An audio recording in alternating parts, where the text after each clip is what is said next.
여러분 어떻게 지난 한 주간 평안하셨습니까? 세상 사는 거 재미있으십니까? 평안하셨습니까? 아멘은 하셨는데 우리 박창현 집사님 대표로 아멘 하셨으니까 좀 이런 질문 드려도 되는지 모르겠습니다만 대표로 한번 대답해 주십시오. 세상 사는 거 재미있으세요?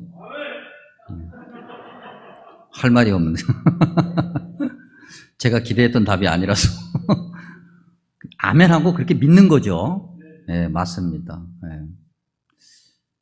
세상 사는 거 돌아보면 사실은 모르겠습니다. 목사가 이렇게 강단에서 부정적인 이야기만 하는 건지 모르겠지만 그렇게 재밌는 것 같지는 않아요. 옆에 있는 사람들 보면 재밌게 사는 사람들 많이 있는 것처럼 보이지만 그들도 또 그들 나름대로의 인생을 펼쳐놓고 보면은 세상살이가 그렇게 재밌는 것은 결코 아니지 않을까 싶습니다. 개개인의 상황에 따라서 또 다를 수는 있을지 모르겠으나 요즘에 소위 우리가 세상을 들여다볼 수 있는 것이 뉴스니까 뉴스를 통해서 보면 즐거운 일보다는 한숨 쉬고 답답하고 화나고 짜증나고 그런 세상이죠. 너무나도 말할 수 없는 고통, 신음, 그 다음에 이유 없이 그 고통에 내던져진 어린아이들, 어른들의 어떤 이기심과 소수의 어떤 자만심, 탐욕 때문에 수많은 사람들이 고통을 받고 있는 세상이다. 저와 여러분이 살고 있는 세상은 창세기 3장 이후로 지금까지 한 번도 제대로 된 아름다움을 가진 적이 없다라고 해서 틀린 말은 아닐 것이다. 그 중에 우리가 그래도 세상 살만한데 라고 하는 것조차도 사실은 하나님의 은혜가 있기 때문이지 세상 그 자체로는 결코 살만한 세상은 아니라고 하는 것을 저와 여러분이 공감할 것입니다. 오늘 우리가 읽진 않았습니다만 로마서 8장에 그러한 세상을 어떻게 표현하고 있는가를 우리가 잠깐 확인해 볼 필요가 있습니다. 8장 20절에 보니까 피조물이 고대하는 바는 하고 죄송합니다. 이건 19절인데 그 뒤에 20절에 피조물이 고대하는 바가 하나님의 아들들이 나타나는 건데 왜냐하면 피조물이 허무한데 굴복하기 때문이다. 이 피조물이라는 단어를 세상이라는 단어로 바꿔도 틀리지 않습니다. 세상이 지금도 허무한데 굴복한다는 겁니다. 허무하다는 게 뭡니까? 아무것도 아닌 거예요. 실체가 아닌 거예요. 존재하지 않는 거예요. 있는 것 같으나 없는 거예요. 잡았으나 잡을 수 없는 거예요. 채워진 것 같으나 채워지지 않는 거예요. 연기 같은 거라고요. 그러한 허무한 것에 세상이 굴복한다. 굴복은 자기 자신을 스스로 내어놓는 걸 얘기하는 거예요. 실체가 아닌데, 본질이 아닌데, 값진 것이 아닌데 거기에 우리 스스로 우리 자신을 내어놓고 재물 삼아 드리고 굴복하는 것이 세상의 삶이다. 20절은 계속해서 이러한 것이 자기 뜻이 아니고 오직 굴복하게 하시는 이, 다시 말하면 하나님께서 그렇게 하셨다라고 이야기하는데 이것은 하나님이 일부러 세상을 그렇게 아무것도 아닌 것에 밀어넣었다는 의미가 아니라 그 정도로 본질이 아닌 것에 집중하는 세상의 어리석음, 인간의 어리석음, 교만함, 자만함, 이것을 강조하는 표현이에요. 우리가 일반적으로 그러잖아요. 도저히 알 수 없으면 하나님만 아시지 라고 하는 그 표현과 같은 의미죠. 우리가 좀 하나님을 모르는 사람들은 뭐라고 얘기합니까? 귀신이 고칼 노릇이다. 또한 21절은 피조물도 썩어짐의 종노릇한 데서 그랬습니다. 피조물 역시 세상은 썩어 없어질 것에 굴복해서 종노릇하는 거예요. 썩어 없어질 것, 허무한 것 마찬가지죠. 같은 의미의 다른 표현일 뿐이에요. 여러분, 이 세상에 존재하는 것 중에서 썩어 없어지지 않을 것이 어디 있습니까? 다 없어지는 거예요. 세상의 아름다움이라고 하는 것도 다 없어지는 거예요. 세상의 젊음이라고 하는 것도 다 없어지는 거예요. 다 죽으면 다 썩어 없어지는 거예요. 그런데 그런 것에 우리는 집중하고 심지어는 종노릇한다. 여러분, 우리가 살고 있는 세상이 이렇다고 하는 거죠. 꼭 로마서에서만 이렇게 얘기하는 것이 아니라 창세기 3장 이후로 성경은 계속해서 세상을 그렇게 말해왔고 지금도 세상은 그래요. 그래서 오늘 로마서 8장에서 그런 세상을 설명하면서 어떤 단어를 이야기하냐면 탄식이라는 단어를 이야기해요. 탄식. 22절 한번 보죠, 여러분. 피조물이 다 이제까지 함께 탄식하며 함께 고통을 겪고 있다.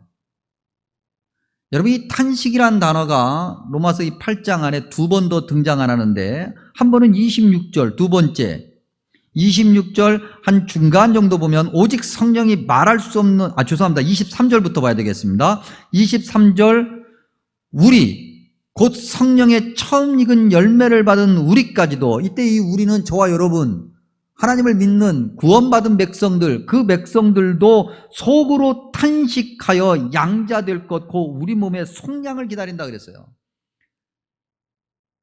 세상이 탄식으로 가득한데 그 세상 안에 살고 있는 하나님의 백성들도 탄식으로 가득한 세상에서 살고 있어서 그런 건지 탄식한다는 거예요. 그리고 이제 26절인데 중간 정도에 오직 성령이 말할 수 없는 탄식으로 우리를 위하여 친히 간구한다. 이때 이 탄식은 조금은 다른 의미예요. 같은 단어지만 조금 이따 또 한번 보겠습니다만 성령 하나님도 그러한 세상, 그러한 세상에서 탄식하며 사는 하나님의 백성을 보고 안타까움에 탄식한다는 거예요. 결국 이 세상은 탄식으로 가득 차 있다. 우리가 흔히 뭐 그런 얘기 하지 않습니까? 세상이 말세야. 그렇죠. 창세기 3장 이후로 지금까지 세상은 계속해서 말세인 거예요. 끝인 거예요. 아름다울 것이 하나도 없는 거예요. 그러면 하나님은 이런 세상을 내버려 두시는가? 하나님이 내버려 두시기 때문에 세상이 정말 이렇게 탄식으로 가득하고 있는가? 그렇지 않아요, 여러분. 19절에서 21절, 특별히 19절을 보면은 피조물이 고대하는 바는 하나님의 아들들이 나타나는 것이다 그랬어요. 하나님의 아들들이 누굽니까? 저와 여러분을 얘기하는 거예요.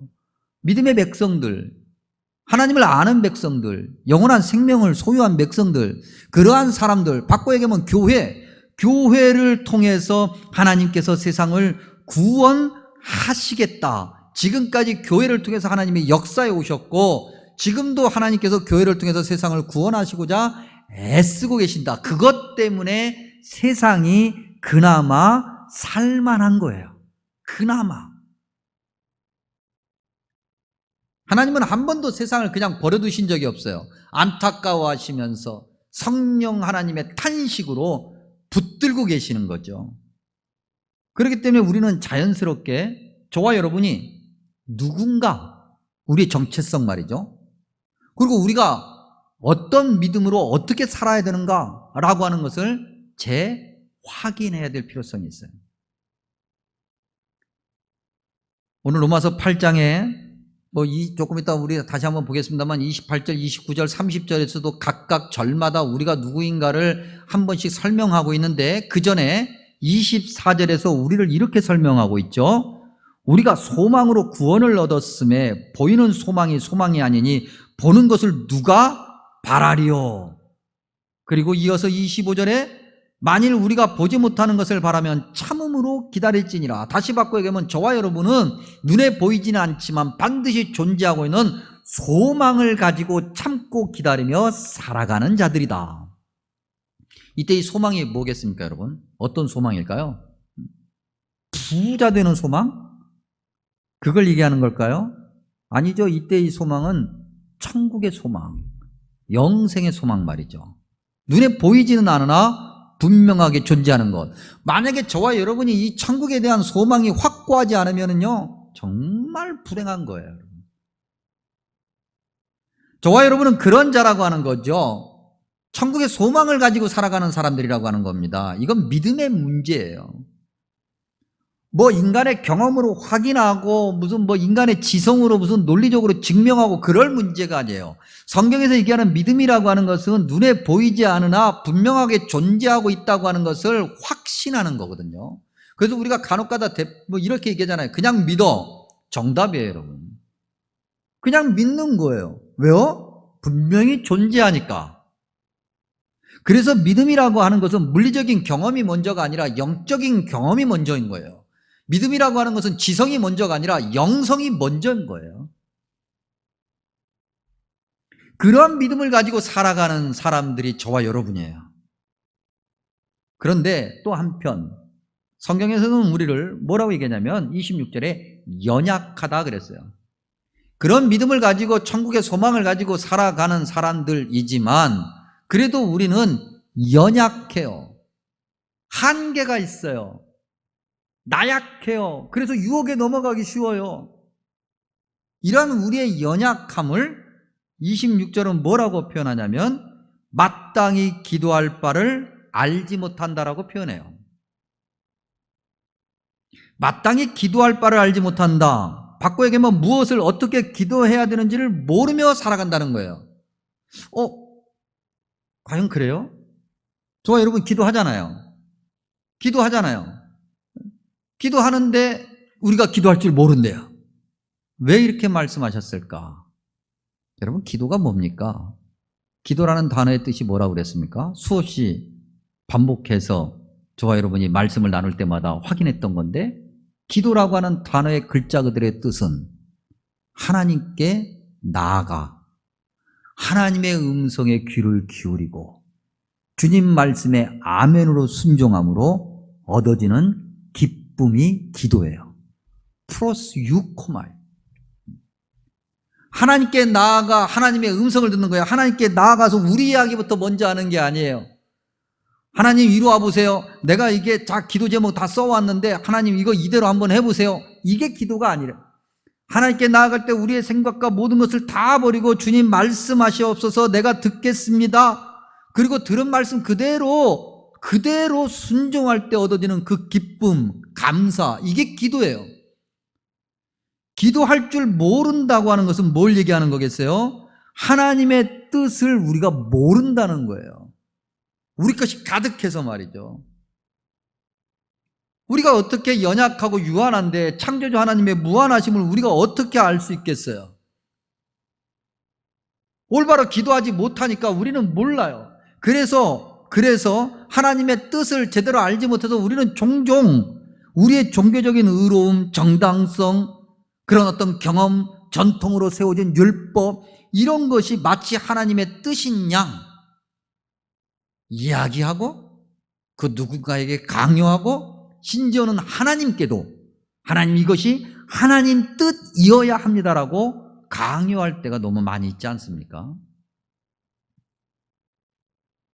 이것이 하나님 뜻이라고 이것이 하나님이 원하시는 것이라고 이것이 성경적이라고 우리가 말은 그렇게 하는데 오히려 그러한 우리의 그런 어떤 강조가 우리의 그런 강요가 하나님의 뜻과 정반대인 아픔과 슬픔을 만들어내고 고통과 억울함을 만들어내며 갈라짐과 분열과 분쟁을 만들지 않습니까? 우리의 의로움이 말이죠. 우리가 기도할 줄 모르는 거예요. 기도가 뭔지를 모르는 거예요. 우리가 연약한 거죠. 천국의 소망은 가지고 있으나 전혀 엉뚱한 길을 가고 있다는 거예요. 그게 저와 여러분이고 그런 저와 여러분이 있는 세상은 여전히 탄식으로 가득 차는 거예요. 세상 피조물 탄식하는 이유는 바로 이것 때문인 거죠. 저와 여러분이 우리가 누구인지를 제대로 알지 못해서 하나님의 말씀에 귀를 기울이지 못하기 때문에 세상이 탄식하는 거예요. 하나님이 무능력해서 하나님이 부족해서 모자라서가 아니라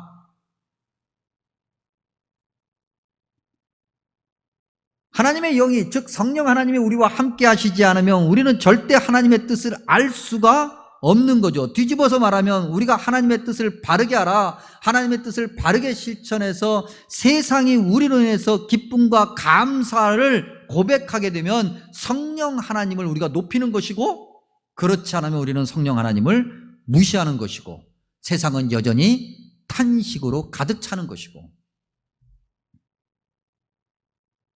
로마서 8장은 어떻게 보면 9장으로 넘어가기 전에 어떤 중요한 메시지를 확인하고 9장으로 넘어가는 거거든요. 여기 이 즈음에서, 조금 이따 우리가 또 한번 보겠습니다만, 조금 이 즈음에서 왜 바울을 통해서 주님께서는 이러한 내용을 강조하고 계실까? 왜 세상이 탄식하고 있고, 그 안에서 탄식하고 있는 하나님의 백성들이 왜 하나님의 백성의 올바른 정체성을 몰라서 이렇게 세상을 더욱 탄식하게 만드는 것일까? 이런 이야기를 왜 하고 계실까? 우리가 이제 로마 교회의 상황을 통해서 이걸 한번 확인해 봐야 됩니다. 이건 좀 신학적인 얘기인데, 물론 모든 학자들이 다 동의하는 건 아니에요. 지금부터 여러분들에게 말씀드릴 내용이.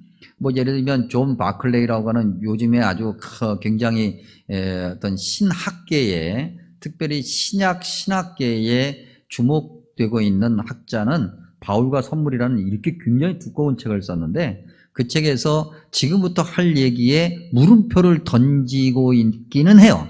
그러나 아직까지 학자들 대부분이 동의하고 있는 내용, 그리고 로마서 구조 자체, 내용 구조 자체를 봐도 대부분의 학자들이 주장하는 바가 옳은 것 같은 그러한 내용 확인해 보면, 로마 교회는요, 바울이 개척한 교회가 아니죠.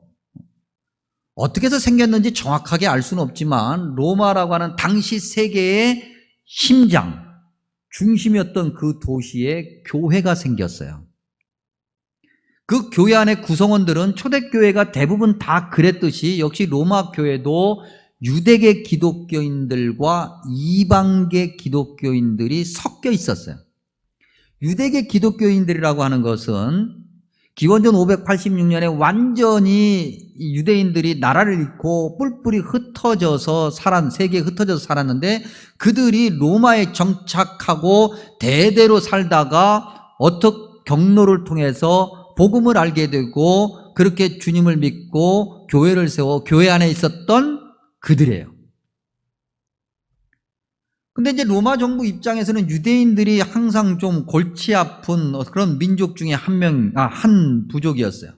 그래서 기원 후 49년에 클라우디오라고 하는 황제가 이런저런 정치적인 이유 때문에 유대인들을 로마 밖으로 다 추방해요. 그러니 교회 안에 있는 유대계 기독교인들도 추방될 수밖에 없었죠. 그리고 약 5년이 지난 기원 후 54년에 클라우디오가 죽고, 그리고 그 칙령이 무효화되자 다시 유대인들, 그 안에는 유대계 기독교인들도 포함돼서 로마로 다시 돌아와요. 근데 여러분, 이 5년이라는 시간이 어떻게 보면 짧은 시간이지만 어떻게 보면 굉장히 긴 시간이에요. 5년 동안 로마 안에 있는 교회는 누가 지켰겠어요? 유대계 기독교인들이 빠진 이방계 기독교인들이 교회를 지키고 있었어요. 그들이 교회를 지키고 있었던 것이 쉬운 건 아니에요. 왜냐하면 로마 정부 눈에는 기독교인들이나 유대인들이나 같은 종류가 아닌가라고 생각하고 있었거든요. 그런 어떤 불안한 가운데 이방계 기독교인들이 교회를 지키면서 유대교에서 완전히 분리하려고 하는, 우리는 유대인들과 상관없는 그러한 사람들입니다라고 하는 그러한 시도를 교회 안팎으로 정리하고 있는 시기였었어요. 교회를 지키고 있는 자들이었다고요. 그런데 5년 후에 유대계 기독교인들이 교회 안에 들어왔어요, 다시. 그러다 보니 그들이 빠져있는 5년 동안 그들이 원래 자리하고 있던 그 자리를 이방계 기독교인들이 메꾸게 되었고, 그 후에 들어온 유대계 기독교인들이 자기들의 자리를 찾지 못해서 우왕좌왕하면서 교회 주변으로 밀려나가기 시작해요. 교회 안에 아주 알 수 없는 대립 대립과 갈등이 생기기 시작한 거예요. 유대계 기독교인들과 이방계 기독교인들 사이에.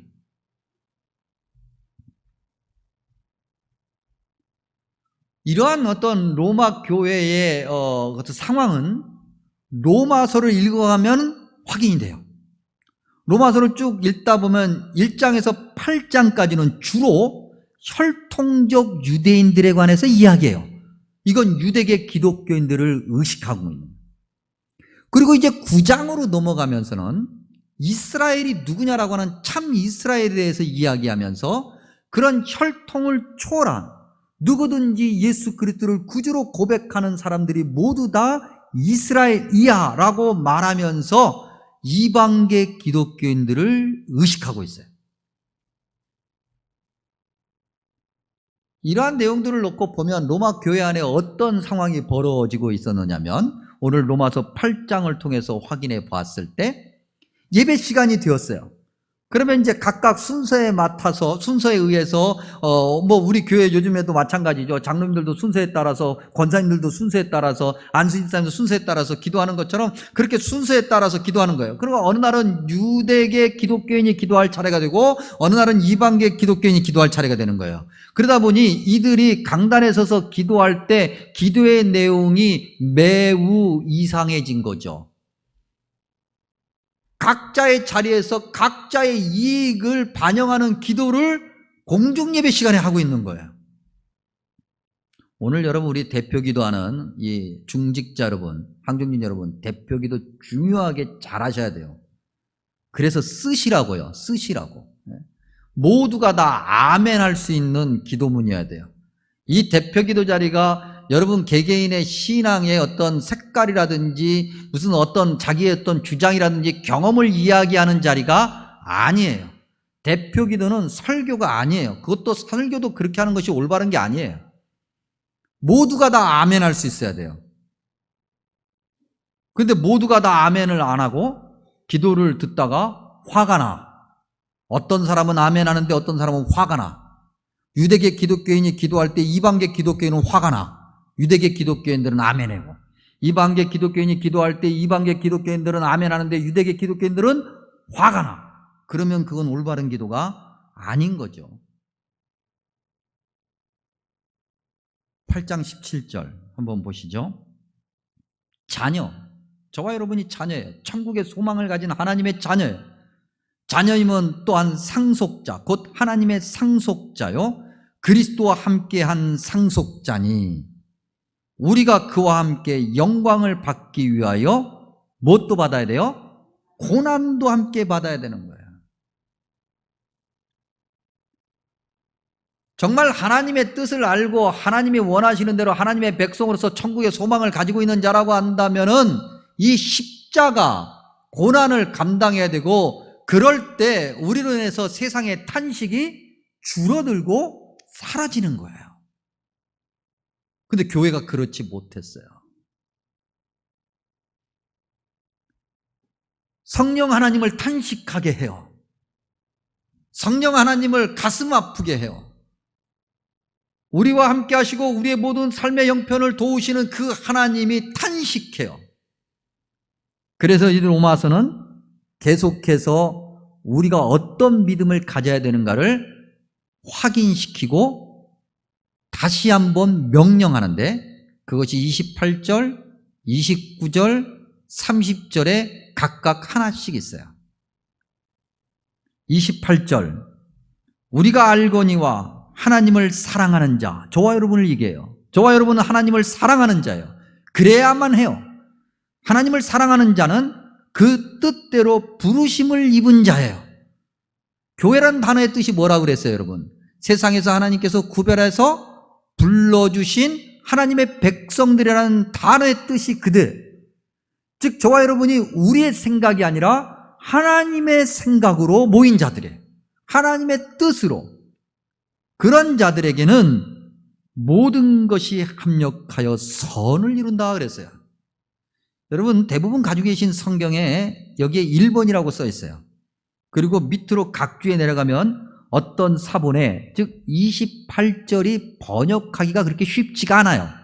그래서 이 번역, 이 뜻을 좀 더 쉽게 설명해 놓은 다른 사본이 있는데 그 사본에는 하나님이 모든 것을 합하여 선을 이루신다 그렇게 이해하고 있어요. 이게 더 쉬운 번역이에요. 선이라고 하는 것은 뭐예요, 여러분? 성경에서 얘기하는 선은 하나님을 이야기하는 거예요. 오늘 저와 여러분이 살고 있는 이 세상의 기준에 의해서 선과 악이 아니에요. 성경에서 얘기하는 선이라고 하는 것은 하나님이고 악은 하나님이 아닌 모든 것이에요. 선, 악, 하나님이냐 아니냐. 즉 하나님을 사랑하는 자, 하나님의 뜻대로 부르심을 입은 자, 교회, 천국의 소망을 가지고 사는 저와 여러분은 우리를 통해서 하나님이 모든 것, 우리의 연약함까지도 하나님이 사용하시어 하나님이 원하시는 선을 만드시는 거예요. 그러니 주인이, 주어가 우리예요, 하나님이에요? 하나님이어야 돼요. 하나님이어야 돼요. 여러분, 특별히 합력한다라고 하는 이 단어, 이게 쉰 에르게오인데, 쉰 에르게오라고 하는 이 헬라어 단어에서 나온 오늘날의 영어 단어가 뭐냐면 시너지예요. 시너지라는 영어 단어의 어원이 쉰 에르게오, 오늘 합력하다는 여기에 있어요.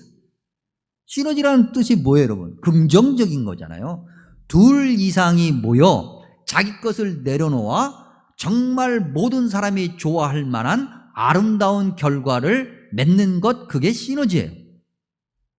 즉 하나님의 백성이라고 한다면, 교회라고 한다면 저와 여러분이 모였을 때 아름다운 결과가 만들어져야 되는 거예요. 여러분, 교회 안에서 우리가 그런 얘기 하잖아요. 상처받았어요. 늘 이런 말씀 나올 때마다 확인하는 것은, 내가 상처를 받았으면 나는 상처를 준 적이 있다 없다? 있다 없다? 있다. 반드시 있다. 근데 우리는 종종 얘기하죠. 나는 상처를 준 적이 한 번도 없대요. 죄송합니다만 거짓말이에요. 본의 아니게 거짓말인 거예요. 우리가 상처를 받은 것은 기억하기 쉬운데 상처를 준 건 기억할 수가 없어요. 상처를 받은 것은 우리가 확실히 아는데 내가 상처를 준 건 몰라. 상처를 줬는지 안 줬는지를 몰라. 그런 것뿐이지 상처는 서로 주고받는 거예요. 근데 교회 안에서 상처를 주고받는 것은 쉰 에르게오, 시너지, 합력하는 게 아닌 거예요. 물론 하나님은 그것조차도 사용하셔서 하나님의 뜻을 이루셔요. 그렇기 때문에 우리가 할 일은 뭡니까? 하나님이 주인이셔야 되고 우리는 그저 종이어야 돼요. 우리가 주어로, 우리가 그렇게 주인으로 나타나서는 절대 안 되는 거죠. 그렇기 때문에 내가 옳고 그르고 그런 이야기를 할 일이 아니에요. 내가 아무리 옳아도 시너지가 안 나타나면 내가 옳은 것을 내려놔야 돼요. 그리스도인들이 모여서 이것을 연습하는 곳이 교회고, 그런 그리스도인들이 밖에 나가서 그렇게 세상을 살아갈 때 세상의 탄식이 사라지는 거예요. 우리가 가져야 될 또 다른 올바른 모습, 29절 이렇게 기록되어 있어요. 하나님이 미리 하신 자들을, 하나님이 미리 저와 여러분을 그렇게 선택하셨어요. 뭐 때문에? 그 아들의 형상을 본받게 하기 위해서. 아들의 형상, 즉 예수 그리스도의 형상을 본받았다, 본받게 하기 위함이다 라고 하는 표현을 가장 잘 설명해 놓은 곳이 빌립보서 2장 5절에서 8절입니다. 저와 여러분이 잘 알고 있는 내용인데 읽어드리면, 너희 안에 이 마음을 품으라. 곧 그리스도 예수의 마음이니 그는 근본 하나님의 본체시나 하나님과 동등됨을 취할 것으로 여기지 아니하시고 오히려 자기를 비워 포기하는 거잖아요.